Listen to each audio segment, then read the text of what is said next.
Hi everybody. So today I want to do some onigiri with you, which is basically Japanese rice ball. What I love about this recipe is that it's very simple, has very few ingredients, and it's something that's very versatile. So you can use a lot of different items as filling, which is a great for these times where you can just use up what you have in your pantry. What I love about onigiri too is that it's something that is part of a lot of Japanese people's daily lives. And it's also something that as a tourist, when you go to Japan for the first time, it's one of those foods that you really remember. So I have a lot of great memories associated with onigiri. So let's get to it. So basically before setting up for to film, I made some rice. I let it cool a little bit so that it's not too hot to the touch. I mean, I'm not very sensitive to heat, but even then, like steaming hot rice, very hot. Perfect. So I'll just basically do a little run through. So I have some rice here, some water, and some fillings, and also just some nori, which I love.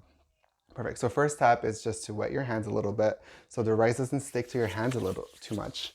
And then you just grab a little bit of rice.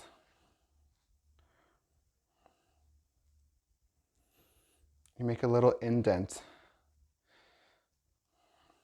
It's okay if you need a little bit of practice, it's not a big deal. You'll make a little indent. In Japan, one of the flavors that I saw that was very popular is tuna mayo. To be honest, the first time that I saw it, I was quite confused. It's not a feeling that I recognized growing up. You know, for me growing up, it was mostly umeboshi, which is a pickled plum. But I was skeptical and I tried it and it was actually really good. So I made some tuna with a bit of Japanese mayo. Kewpie. So Kewpie mayos are just a little bit sweeter than the regular mayo. So you just scoop a little bit of filling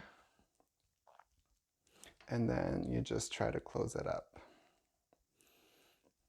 If you're having a hard time closing it up, you can just add a bit more rice to the top.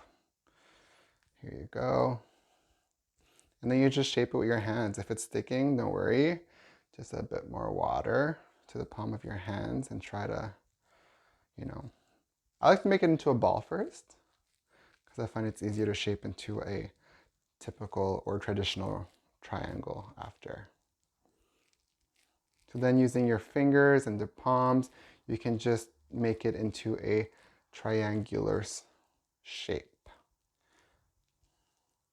That's not too bad. I think it's pretty good. So simple as that. That's onigiri. You can eat it with some nori.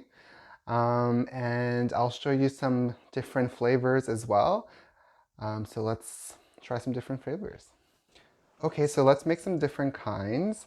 So again, first step, just wash your hands. I also have a little handy towel here. So wet your hands. Did I say wash my hands? I meant wet your hands. That's okay. It's important to wash your hands too, after. So yes, you scoop some rice. Not too much, but just enough. And you make a little indent with your fingers, like so. And then you can add whatever filling you want. So as I mentioned before, the thing that I grew up with was umeboshi, which is a pickled Japanese plum, as mentioned. So this one, the one I buy, it has a seed. I don't know if they always have the seed, but so basically I de-seed it and I put it in and I try to wrap it. Again, I make a ball first because I just find it easier.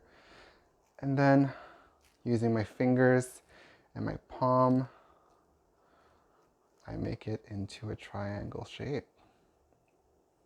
See, so fairly simple. So let's try another one. So one thing that you can do too is not to have a filling, but to put some flavors outside, or even just mix the rice with certain things. So I grew up with furikake. I love furikake. It comes with very different flavors. I think traditionally it's for kids. It's to season the rice, but I don't know. There's a lot of different flavors, and I love it as an adult. So why not? Okay, so let's do this. So again, wet your hands so the rice doesn't stick. Take a bit of rice. This will be easier because you don't have to fill it with anything. So yeah, ball first, and now I'm just put it into like a typical triangle shape. And I'm just gonna dip it.